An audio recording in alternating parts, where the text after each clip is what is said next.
And just like that, the Acolyte is over. And you're wondering, well, now what? The first live-action Star Wars show set in the High Republic has come and gone, but what if you're not done with that era yet? Well, luckily, we have just the answer. I'm Eric, welcome to Youtini. Make sure to hit that like button and subscribe if you haven't, because today we are celebrating the end of the newest Star Wars series by telling you what to read after the Acolyte.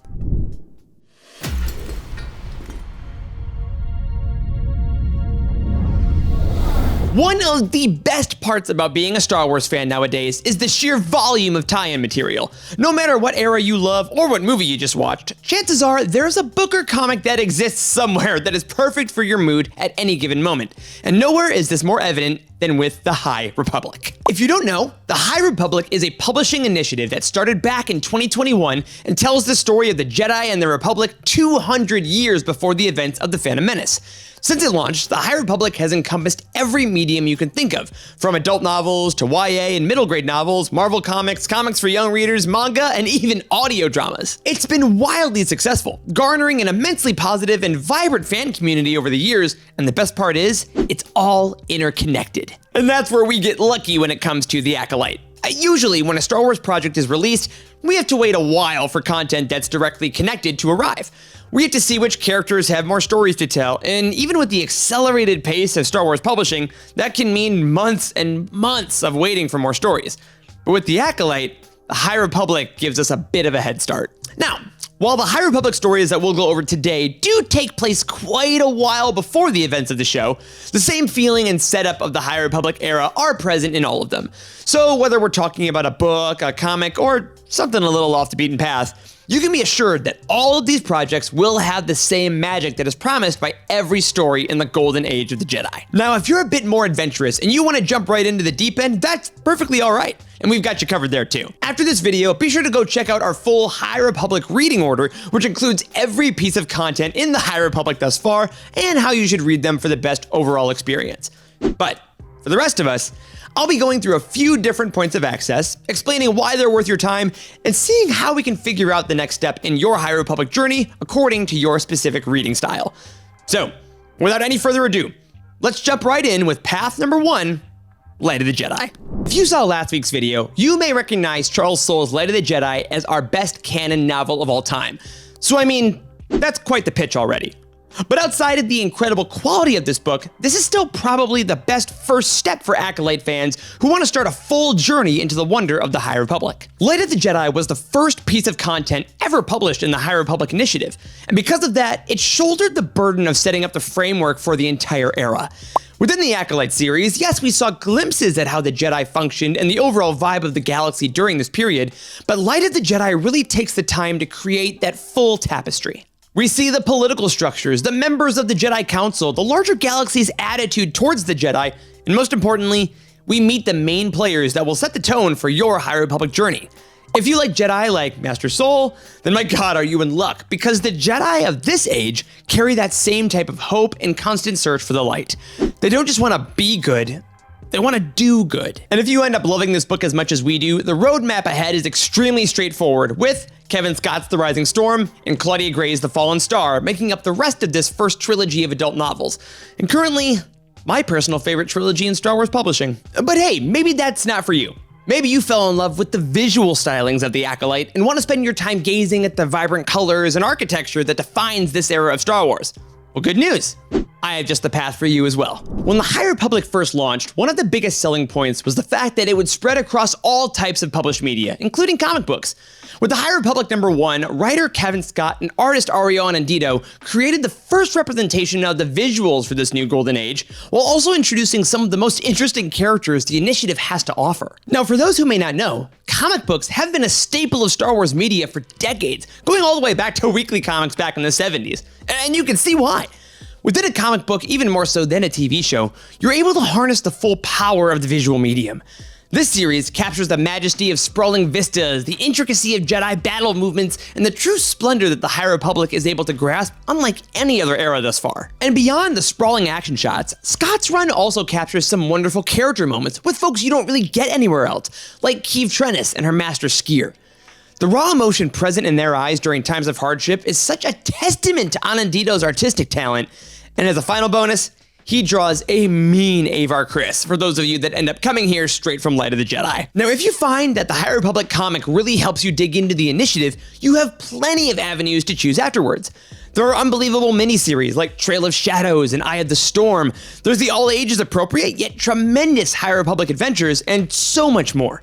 And hey, for even more deep dives into Star Wars comics as a whole, be sure to check out our Cosmic Force podcast, who spend their time going over all the Star Wars pencils and panels you could wish for.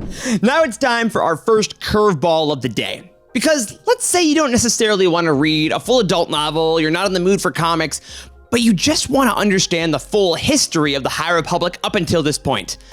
Well then, might I suggest the best Star Wars reference book I have ever read. Chronicles of the Jedi by Cole Horton tells the story of the High Republic as though it is dictated by an in-world historian, in this case, Master Harley Kogra. This book literally chronicles the first 2 phases of the High Republic storyline with some of the most beautifully written and heartbreaking descriptions I've read in any Star Wars book, much less a seemingly academic text. Now, if you haven't read many Star Wars reference books before, or even Star Wars books as a whole, you may not know just how many details can be put into one of these. In the past, we've gotten art books that detail the concepts used to create various planets. We get to see the make and model of every ship, speeder, and blaster imaginable.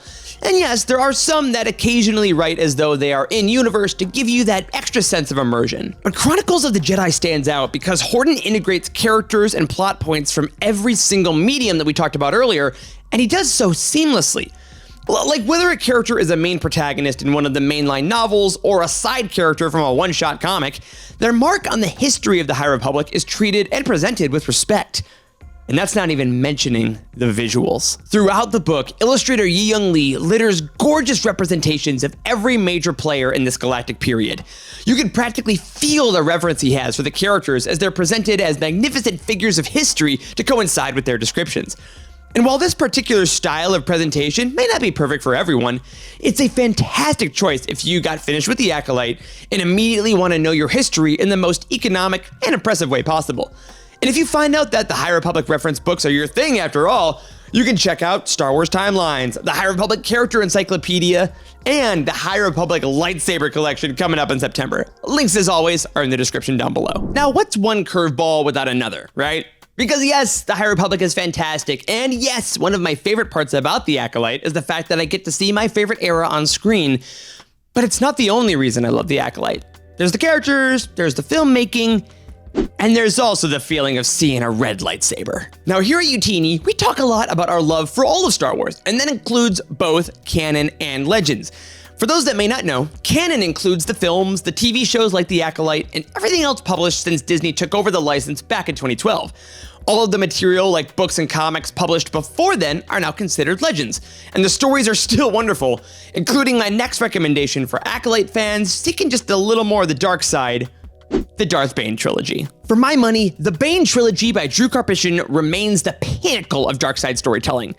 Throughout the books, you follow Bane in his quest to become the most powerful Sith in the history of the galaxy, and you discover so much about the Force, the intricacies of the dark side, and the surprising humanity of those that attempt to access its power. And naturally, there is a ton of lightsaber fights, which is cool. I mean, come on, the Acolyte put the most live-action lightsabers on screen at one time since Attack of the Clones, and it was epic. If you were the kid who loved using wrapping paper tubes as your own blade, or if you're still the adult who does the same thing, the combat scenes in Bane will absolutely blow you away and give you a further appreciation for the power of the dark side, and maybe even a deeper respect for Legends storytelling as a whole. And if you want to go deeper into Bane, be sure to check out the roundtable episodes from our Legends Look Back podcast, the first of which, of course, is linked in the description down below. And finally, what kind of Acolyte reading recommendation would this be if I didn't, in fact, recommend some books with literal Acolyte characters?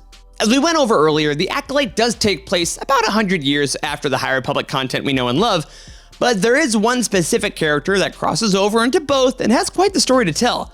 You'll know her as a master, but to me, she's just Vern. It's Vernestra Rwoh. When it was announced that Vernestra Rwoh would be appearing in the Acolyte, the High Republic community went wild because we've known her for years, and after her appearance on the show, you may want to join in as well. The best place to do so would be in A Test of Courage by Justina Ireland. This middle grade novel marks Vernestra's first ever appearance, and it sets up the courageous, intelligent, driven character we've all come to know and love. And even if middle grade novels aren't usually your style, A Test of Courage is a fantastic starting point, as well as a decently contained adventure.